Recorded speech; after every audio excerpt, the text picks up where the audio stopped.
যুদ্ধ শুরু করেছে ইসরায়েল, কিন্তু এবার ঝড় তুলল ইরান। এরই মধ্যে বিধ্বংসী জবাব দেয়া শুরু হয়ে গেছে ইরানের পক্ষ থেকে। ইসরায়েলের দিকে ধেয়ে আসছে মিসাইল ঝড়। ইরানি মিসাইলে লণ্ডভণ্ড হতে পারে পুরো ভূখণ্ড। আমেরিকার উস্কানিতে মৌচাকে ঢিল ছুঁড়ে মহাবিপদে তোষর ইসরায়েল। ছেড়ে দেওয়ার পাত্র নয় খামেনি। তাই তো ইসরায়েলের বুকে তাণ্ডব চালাতে মিসাইল ঝড় তুলতে প্রস্তুত তেহরান। স্থানীয় সময় শনিবার সকালে ইরানের ভিতরে আগাম হামলা চালিয়ে মধ্যপ্রাচ্যে নতুন আগুন জ্বালিয়েছে তেল আবিব। জরুরি অবস্থা জারি, শহর জুড়ে বেজে উঠেছে সাইরেন। ইরানি মিসাইলের আঘাত থেকে প্রাণে বাঁচতে নাগরিকদের পাঠানো হচ্ছে আশ্রয় কেন্দ্রে।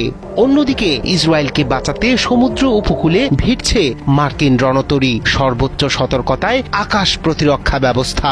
এরই মধ্যে পাল্টা হামলায় ইরান খুলে দিয়েছে দূরপাল্লার মিসাইলের ঝড়। মধ্যপ্রাচ্যের আকাশ কি তবে রূপ নেবে আগুনের রেখায়? সময় গুনছে পুরো বিশ্ব। স্থানীয় সময় শনিবার সকালেই ঘটেছে মধ্যপ্রাচ্যের ইতিহাসে অন্যতম উস্কানিমূলক ঘটনা।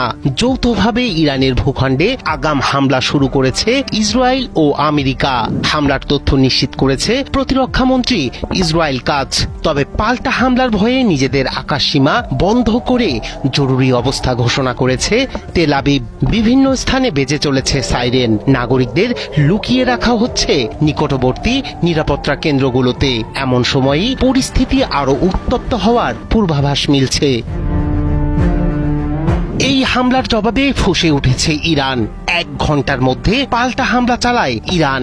গত জুনে 12 দিনের যুদ্ধে দেখা গেছে অত্যন্ত উন্নত এবং নির্ভুল ইরানের মিসাইল, যার আঘাতে তছনছ হয়েছে শত্রুর ঘাঁটি। এদিকে ইসরায়েলকে বাঁচাতে দখলদারদের ভূখণ্ডের সমুদ্র উপকূলে মোতায়েন করা হয়েছে মার্কিন নৌবাহিনীর 2টি শক্তিশালী বিমানবাহী রণতরী, ইউএসএস জেরাল্ড আর ফোর্ড এবং USS Gerald R Ford strike group. ইরানি মিসাইলকে প্রতিহত করা এবং আকাশ প্রতিরক্ষা দৃঢ় করতেই এরা সতর্ক অবস্থানে।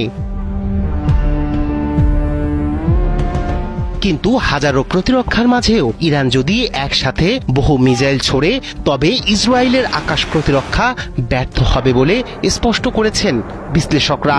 আকাশ প্রতিরক্ষা ব্যর্থ হলে ইরানের মিসাইল সরাসরি নাগরিক এলাকায় আঘাত হানবে।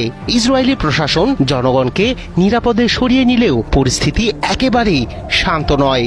বহু পরিবার এখনো উদ্বিগ্ন, কারণ ইরানি মিসাইলের সঠিকতা এবং শক্তি এই সংঘাতে তাদের ভবিষ্যৎ সম্পর্কে গভীর প্রশ্ন তুলেছে। রায়হান কবির শুভ্র, ৭১।